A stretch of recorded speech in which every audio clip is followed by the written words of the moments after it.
After the events of last night, I simply want to begin with a very, very short prayer. Baruch atah Adonai haporei sukat shalom aleinu v'al kol amo Yisrael v'al Yerushalayim. Blessed are you, Adonai, who spreads a shelter of peace over us, over all God's people, Israel, and over Jerusalem. Let us pray for peace in the Middle East.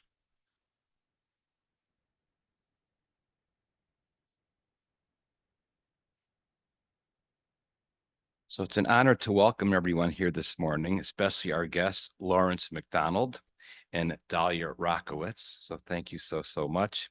I also want to thank Jeffrey Barron, back row, for taking the initiative to organize our Micah Global Warming Response Group, and of course, all of you who have joined this effort. 2 weeks ago, I returned from my 2-month sabbatical, and on the morning of April 1st, in fact, my very first day back, I spoke with Barbara Green, who timed her call perfectly. Barbara very graciously invited me to introduce our gathering this morning. In doing so, Barbara, in her own gracious yet somewhat directive way, offered suggestions as to the content of my remarks. About 1 minute into the conversation, I thought I was taking dictation. Barbara suggested that I might refer to the biblical texts on creation, orla, newly planted trees. For the first 3 years, no fruit can be picked. The laws of Shemitah, the land lying fallow each 7th year. I agree these texts are important, but I would like to take a slightly different approach for us this morning. Our ancestors who conceived and wrote our texts were farmers and shepherds who lived in a very different world than our own. They could never have conceived of global warming. They did, however, care passionately for the earth.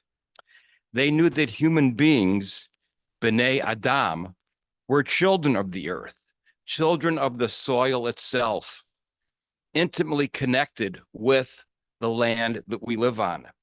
The Hebrew language itself, by calling us people B'nai Adam, is suggesting the intertwining of creation. Our ancient Jewish forebears accordingly prayed for rain in the winter and a heavy dew in the summer. They planted in the planting season. They harvested in the harvest season.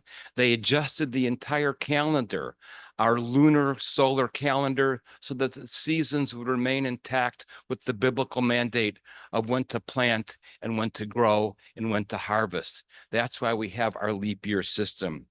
Their lives were connected to the earth in a way that ours are not.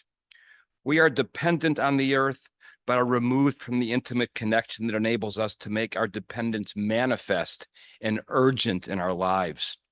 I think about this all of the time, in fact.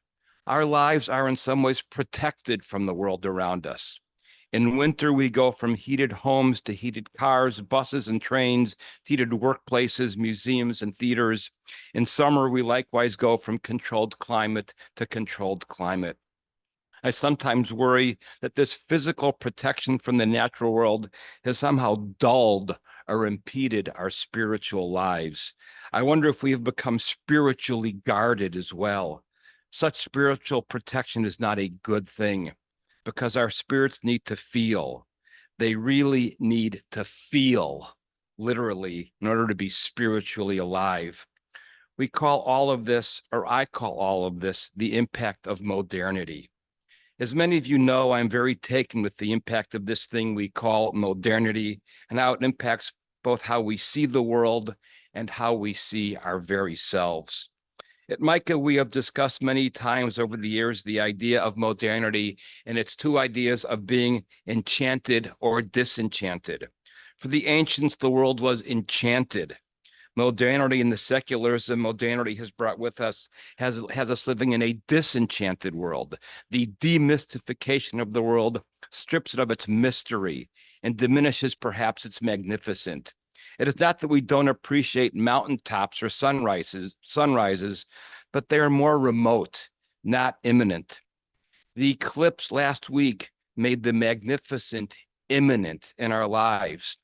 But this disenchanting of the world cannot help but inform our posture towards nature itself.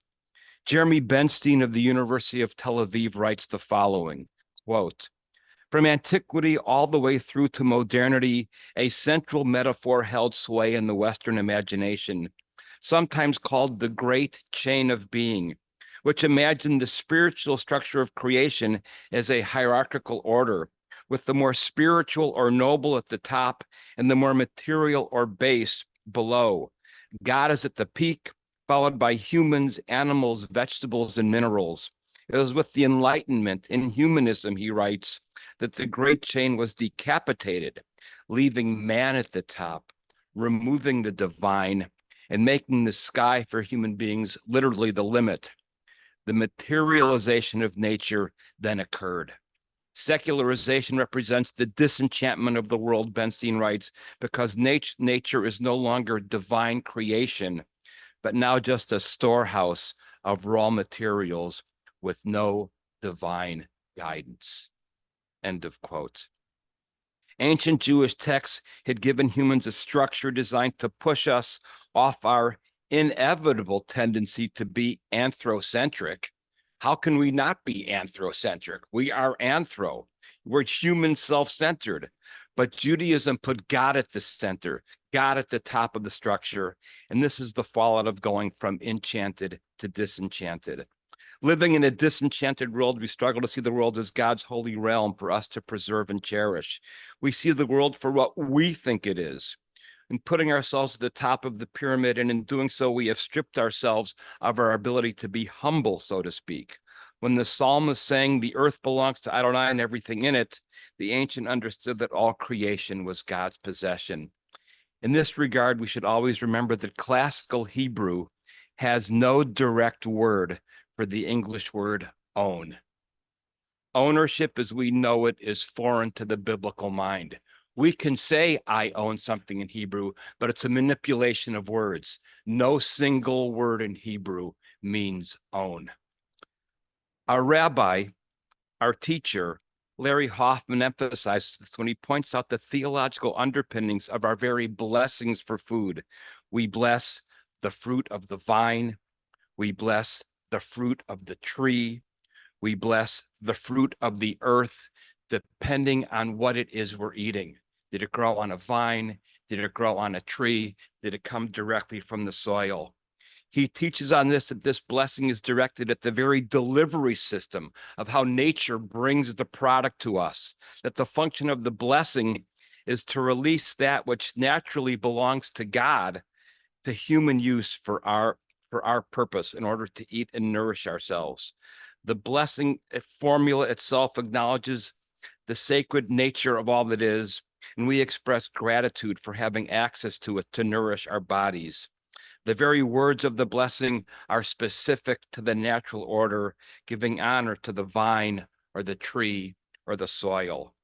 In short, our ancient texts give humans the responsibility to work and care for creation.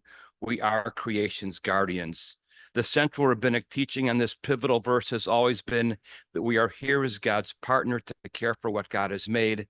The Midrash states, quote, "When God made human beings, God showed us the panoply of creation and said to us, 'See all my works, how beautiful they are. All I have made for you. Take care, therefore, that you do not destroy my world. For if you do, there will be no one left to mend what you have destroyed." The Midrashic text from Ecclesiastes Rabbi. We now have two very human challenges: to begin to mend what we have begun to destroy, and in doing so, to remystify both our world, our souls, our very existence. Thank you for this honor.